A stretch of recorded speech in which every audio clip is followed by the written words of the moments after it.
Já o Flamengo recusou proposta por atacante mais um. Falo também sobre Bappi, o presidente rubro-negro explicou sua comparação ao Real Madrid. Para completar, tem últimas de mercado, bastidores, finanças e muito mais. Fala aí pessoal, sou Jorge Nicola, bem-vindos a mais um vídeo do canal, sempre bom ter vocês por aqui. Sem perder tempo, pedir para deixar like, se inscrever no canal e ativar as notificações. Já vamos para as notícias. E o Brasil tem 3 dos 4 jogadores que chegam para a Copa com mais minutos disputados na temporada, que só reforça como o nosso calendário é insano.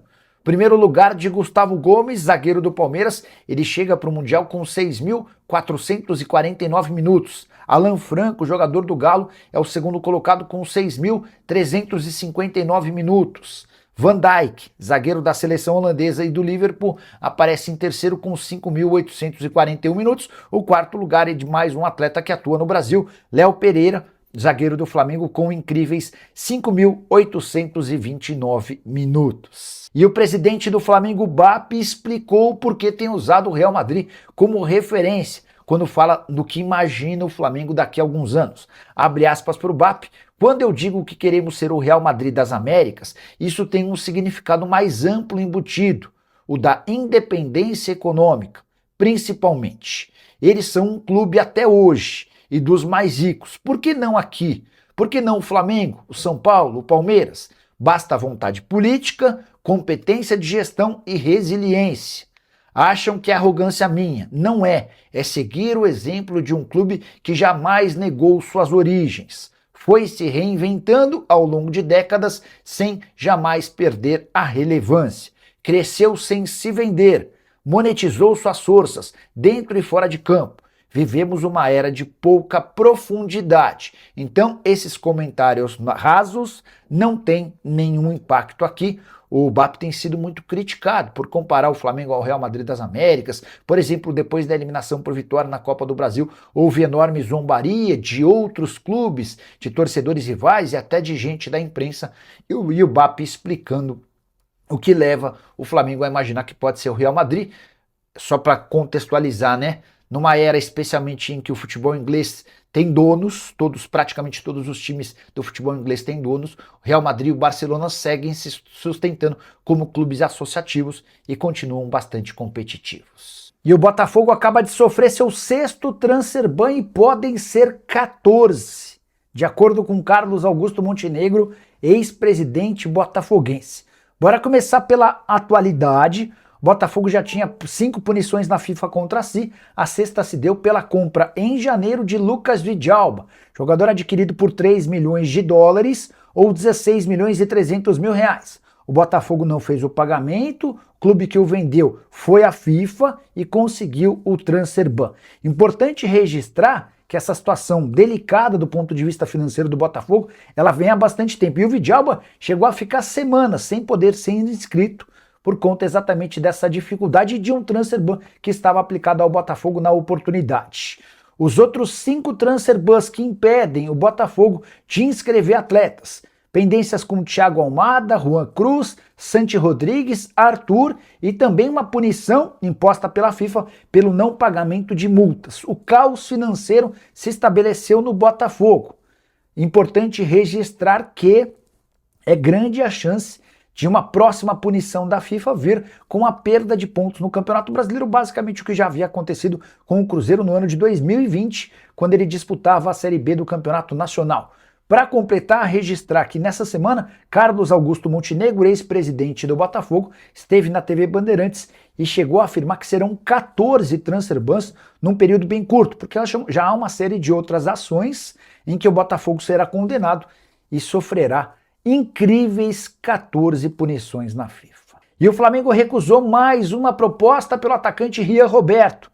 E olha que a situação é delicada, até porque o atleta, que está barrado no Sub-20, tem contrato apenas até o mês de março de 2027. Ou seja, agora, no segundo semestre desse ano, ele vai ter a oportunidade de assinar um pré-contrato com qualquer clube do Brasil ou do exterior para deixar o Flamengo de graça.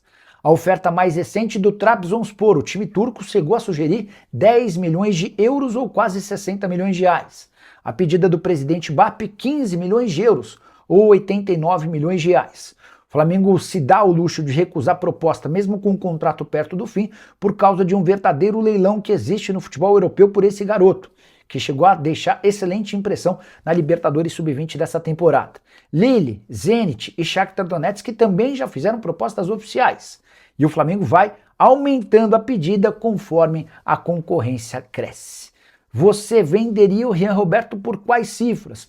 Teme perdê-lo de graça? Já use o espaço para comentário e registre sua opinião, só para contar que os pais e representantes do atleta andam bastante irritados com o Flamengo, que não permite que ele jogue no Sub-20 e nem tem aceitado as propostas que chegam do exterior. Boa noite, Nicola. Like número 5, o Flamengo vai contratar o Luiz Henrique, boa contratação. O BAP tem afirmado para todos os jornalistas com quem ele tem um pouquinho mais de contato, que o Flamengo não fará investimentos pesados na janela da metade do ano, salvo alguma exceção. Uma exceção, por exemplo, seria o Danilo. Se o Botafogo topasse negociar com um rival do Rio, o Flamengo abriria os cofres para contratar o Danilo. Imagino que o Luiz Henrique se encaixe ainda mais nesse perfil de exceção. E aí, só para contextualizar, o Luiz Henrique hoje está avaliado pelo Zenit em algo na casa dos 40 milhões de euros.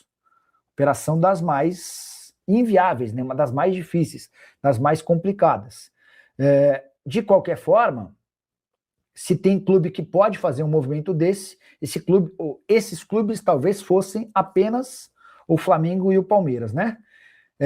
Enfim, eu acho melhor aguardar e ver também como é que o Luiz Henrique vai se comportar durante a Copa. Se o cara faz uma baita Copa, começa a jogar com frequência, faz gols decisivos, o valor dele não é mais de 40 milhões de euros e aí ele vai passar a ser disputado por clubes importantes do futebol europeu.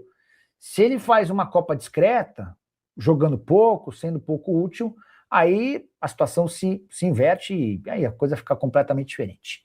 Perguntando se melou Almada no Flamengo. Houve um jornalista que cobre o Flamengo que chegou a cravar que melou. Eu vou dizer diferente.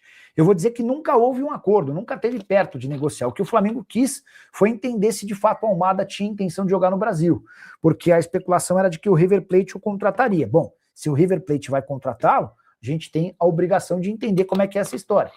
Mas a verdade é que o Almada no River está bem mais distante do que os veículos de comunicação lá na Argentina vinham afirmando, né?